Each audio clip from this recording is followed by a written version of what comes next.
It is 2 a.m. and you are staring at the shadows on the ceiling.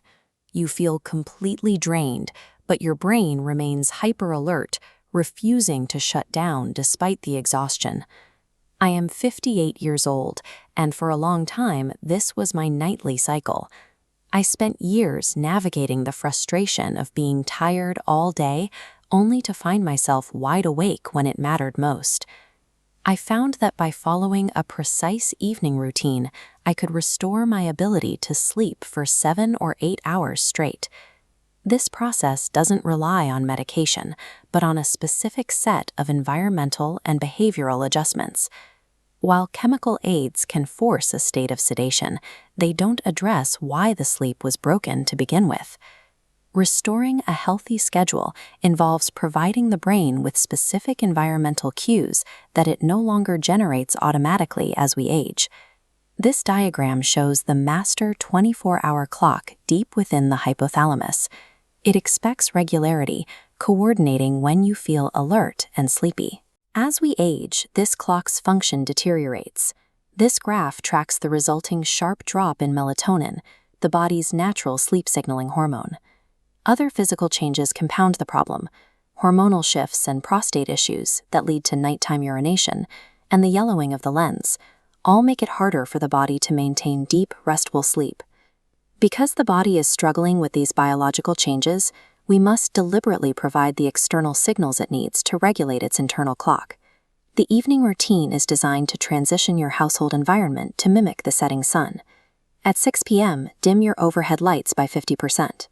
By 7:30 p.m., switch your devices to a warm-toned filter or lower the brightness significantly. By 8:30 p.m., you should rely only on amber or red lighting in your bedroom.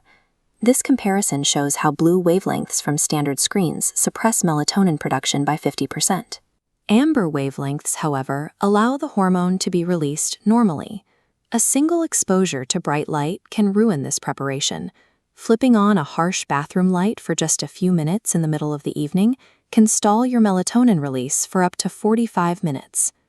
Bedroom temperature is equally critical.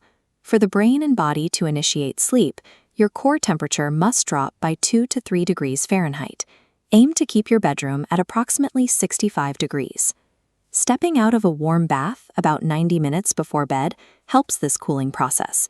The heat pulls blood to the surface of your skin, and when you exit the water, that heat radiates away, causing your core temperature to plummet and signaling the brain to promote relaxation. Manipulating these external factors provides the aging brain with a clear, artificial signal that the day has ended and sleep should begin. Before bed, sit at the kitchen table for 5 minutes and write down every lingering worry or task. This brain dump helps offload daytime stress and reduces the fight or flight hormones that keep the nervous system alert. The 4-7-8 breathing method helps physically calm the body.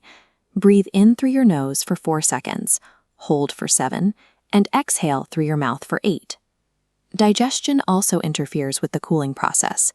Finish your last meal at least 2 to 3 hours before bedtime, so your body isn't working to process food while it should be lowering its temperature. Setting the internal clock for the evening actually begins shortly after you wake up. Getting 10 to 30 minutes of outdoor sunlight within an hour of waking starts a biological 14-hour countdown for sleep. A night of uninterrupted rest is the result of a consistent 24-hour cycle of behavior, starting with the first light you see in the morning. If you need a light evening snack, stay within these approved items: a magnesium supplement, chamomile tea, or a small portion of fruit and cheese are gentle on the system. Avoid caffeine in the afternoon and alcohol in the evening. While alcohol may make you feel sleepy, it acts as a stimulant that disrupts deep sleep phases and often causes you to wake up in the middle of the night. If you find yourself awake at 2 a.m. for more than 20 minutes, get out of bed. Go to a different room with dim lighting to prevent your brain from associating your bed with the stress of being awake. When you feel sleepy again, return to bed and try a top-down body scan.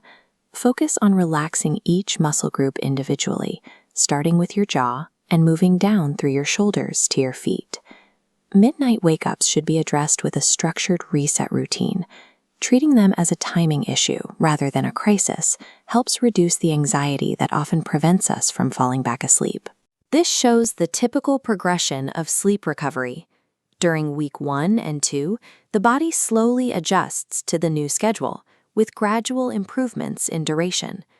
By month 2 and 3, these behaviors lead to a consistent, optimized sleep pattern. Chronic exhaustion is difficult to manage, but your body is still capable of restorative rest. When we align our environment with our changing biology, we enable the body to maintain consistent sleep patterns for the long term.